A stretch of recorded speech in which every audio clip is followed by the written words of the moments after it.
තෙරුවන් සරණ යනවා නම් කෙනෙක් තෙරුවන් සරණ යාමේ සැබෑම අර්ථය තේරුණාද?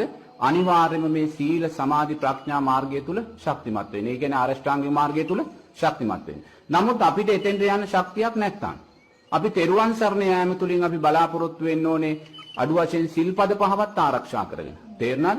මේ දුගතිය කියන කාරණයෙන් මිදෙන්න. තේරුණාද? මොකද බුදුරයන් වහන්සේ දේශනා කරනවා പ്രേත ලෝකයේ, තිරිසන් ලෝකයේ, අසුර ලෝකයේ, නිරේ කියනා වූ භයානක සතර අපායක් තියෙනවා කියලා. තේරුණාද? මේ සතර අපායෙන් අපේ මස් ඇහැට තිරිසන් ලෝකේ පේනවා. මේ තිරිසන් ලෝකයේ සත්වයා හැම වෙලාවෙම ලෝභ, ද්වේෂ, මෝහයන් තුලමයි ගත කරන්නේ. එයා අම්මා තාත්තාගේ ගුණයන් හඳුනන්නේ නැහැ. කර්මය, කර්මඵල විශ්වාසයක් හඳුනන්නේ නැහැ. ඒ නිසා නිරතුරුවම අකුසල් මූලයන් තුල ඉඳමින් දිගින් දිගටම තිරිසන් ලෝකෙන් තිරිසන් ලෝකයට වැටිලා අවසානයේ නිරයන්ට වැටිලා කල්ප ගණන් දුක් විඳිනවා කියනවා. තේරෙනවද? ඊට පස්සේ භයානක වූ പ്രേත ලෝකයක් අපේ ඉදිරියේ තියෙනවා. බුදුරජාණන් වහන්සේ දේශනා කරන එක പ്രേතෙක් ඉන්නවා යාගේ ඇස් දෙක ගිනි ගන්නවා කියලා. එයා പ്രേත ලෝකේ උපදිනකොට මෙයාගේ ඇස් දෙක ගිනි ගන්නවා කියනවා. එයාට ඒ ගින්න නිවා ගන්න බෑ. ඒක අකුසලයේ විසින් ඇවුලුවා වූ ගින්නක්. මොකද පෙර ජීවිතේ මිනිස්සෙක් හැටියට ඉපදිලා ද්වේෂය වැඩුවා. අනුන්ගේ දියුණුවට එයා කැමති උනේ නැහැ. අනුන්ගේ දියුණුව දකින්න අකමැති වුණා වූ ඒ ඇස් දෙක ගිනි ගනිමින්ම තමයි പ്രേත ලෝකේ උප්පත්තිය ලබන්නේ. තව പ്രേතෙක් ඉන්නවා කියන එයාගේ මේ මුළු කටම කුණු වෙලා වන වෙලා.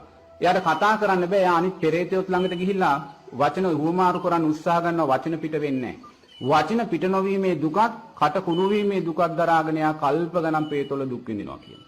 ඒ වගේම කාමයේ වරදවා හැසිරීම නිසා പ്രേත ලෝකයන්ට වැටුණොත් මේ මුළු ශරීරෙම කුණු වෙලා වන වෙලා තමයි പ്രേත ලෝකේ උප්පත්තිය ලබන්නේ. හරි අපුලයි කුණු වෙලා වන වෙලා උප්පත්තිය ලබන්නේ. කාමයේ වර්ධව හැසිරීම කියන්නේ නෝනා අපිට තියෙනා වූ සීලාචාර සමාජ ධර්මයන් ඉක්මවා යනවා. තේරෙනවද? දැන් සීලාචාර සමාජ ධර්මයේ තුල කියන්නේ විනයානුකූල කර්මයේ තුන විවාහය කියන කාරණේ. ඉතින් විවාහයෙන් බෑරව කාමයේ වර්ධව හැසිරීම කියන කාරණේට අපි යොමු වුණොත් ඒ කාමයේ වර්ධව හැසිරීම නිසා പ്രേත ලෝකෙට වැටුණොත් අර වගේ මහා දුර්වල කුණු වෙච්ච තුවාල වෙච්ච ශරීර සහිතව තමයි උප්පත්තිය ලබන්නේ. പ്രേත ලෝකෙට වැටලා බේරුණොත් හොඳයි.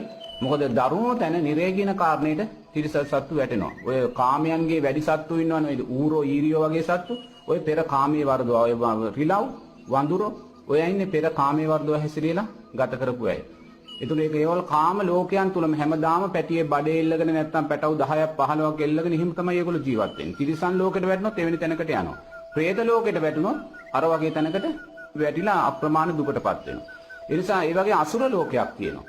අසුර ලෝකයේ එක කොටසක් මේ මූදාශ්‍රිතව ජීවත් වෙනවා. තේරෙනවද? ඒ මූදාශ්‍රිතව ජීවත් වෙන අසුරයා කියන්නේ මේ මුහුද උපාදානය කරගෙන මැරෙන කෙනා. දැන් අපි කියමු විශාල දීවර ජනතාවක් ඉන්නවනේ. ඒ දීවර ජනතාව හැම වෙලාවෙම මුහුද උපාදානය කරගෙන ඉන්නේ. තේරුණායි? මුහුද උපාදානය කර ගැනීම නිසා ඒගොල්ලන්ට මැරෙන වෙලාවේ මුහුද උපාදානය සකස් වුණොත් අසුරෙක් බවට පත් වෙලා උප්පත්ති ලැබුණා. මොකද මේ මුහුදයි ලවණ රසය ඒගොල්ලෝ උපාදානය කරගත්තේ. ඒතකොට සංචාරක පිරිස් ඉන්නවා.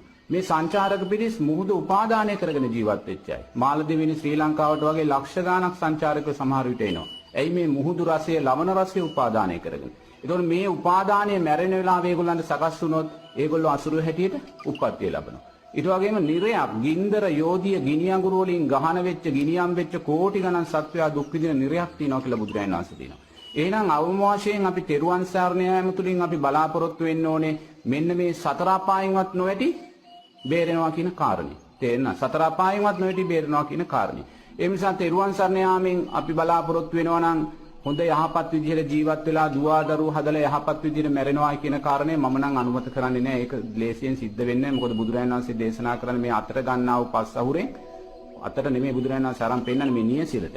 නමුත් මම නම් කියන්නේ අතට කියලා. මොකද නියසිලට ගියොත් මිනිස්සු විශ්වාස කරන්නේ නැහැ. ඒ බුදුරජාණන් වහන්සේ නියසිලට පස් ටිකක් අරන් කියන්නේ මරණ සත්වයින්ගෙන් සුගතිගාමි වෙන්නේ මෙච්චරයි කියන කාරණේ. එහෙනම් අපි තෙරුවන් කෙරෙහි ශ්‍රද්ධාව තුල නවතින්නේ නැතුව තෙරුවන් කෙරෙහි ශ්‍රද්ධාව තුලින් සීලය පරිපූර්ණ භාවයට පත් කරා. ඒ පරිපූර්ණ වූ සීලය තුලින් පරිපූර්ණ වූ සමාධියක් සකස් කරගෙන මේ රූපේ අනිත්‍ය දුක්ඛ අනාත්ම භාවය දකින ප්‍රඥාව ඇති කරගන්න කියන එකයි මම නම් මතක්